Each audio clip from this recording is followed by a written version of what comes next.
The night of the election, I stayed up until 3 o'clock in the morning, and the results were not coming in. So I kept flipping channels. I want to sleep, but I can't sleep because I want to know. We were actually like on the phone with each other, texting each other in the middle of the night. It was just like, really? Did he really win? In the morning when I got up and I see that, I was devastated. I don't even know what I'm feeling anymore. Like it's kind of empty feeling where like you're sad. I tell my children not to listen to all this negativity they hear from outside.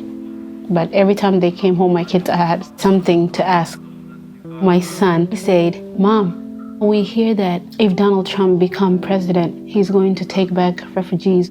So does that mean that he's going to take you and Dad away from us?" You know, it just breaks my heart. My family is originally from Somalia. I was born in Kenya as a refugee, and from Somalia, civil war, to Kenya, refugee camp, to the US, to becoming nationalized this last year. I ended up in Syracuse as a refugee from Ethiopia. My mom was left behind with my father along with the two younger brothers and sisters, and they got accepted by Great Britain. My uncle has been in process for 10 years, since 2006 until now, waiting for one day to be resettled. And all of a sudden, a president says, no Muslim refugees are allowed. 10 years stuck in that camp, and things are just getting worse. They're afraid for their life. With him winning, the negativity wins, and that's going to spread. I ran into a couple of people here and there, grocery store, where people are like, move, you know, go back to your country, or why do you look like that? Why do you dress like that?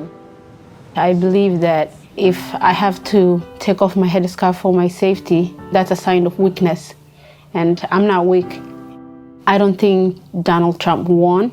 I think the hatred, the racism within our country won. Yes. Yes. There is a lot of people who have voice but are not being heard, and that's where I come in. My role at RISE, which is Refugee Immigrant Self-Empowerment, is to help people find a job and do immigration work. I'll go to court with them if it's a school, hospital, everywhere, you name it. I work at the mosque. I work with interfaith resettlement agencies. I also volunteer to teach adult beginning English classes. I have over 50 students in one class. And I'm actually a part-time student at Syracuse University majoring in international relations. And my dream is to work in United Nations one day. This is like the kind of opportunity that we always hoped for. And I know that I wouldn't have been attending SU as a junior year. Two of my sisters are also attending college. Fatima is now on the National Spelling Bee. I got a call from back home. Oh, yes. The negative message traveled so far. Most of the time they don't have TV in the camps, so they would hear it from the radio and how the United States is electing a new president, and this president is saying a lot of negativities towards Muslims. My mom calls me all the time, and my dad. They're like, "Are you safe over there? You should move over here, or you should move to Canada." And I'm like, "No, I'm fine." Syracuse is full of peaceful people. Even though we have one or two here, you know, crazy people running around, we have those everywhere. There's no perfect place on earth. I think my home here in Syracuse is just better for me. It's an opportunity to teach, you know, to at least get to know me. After that, judge me and all you want, but give me a chance. Their brain has been filled with so much negative image and negative information from the social media, but they have not actually met with the live person, like a refugee like you, a refugee like me. Let's just share a cup of coffee. Ask me where I'm from.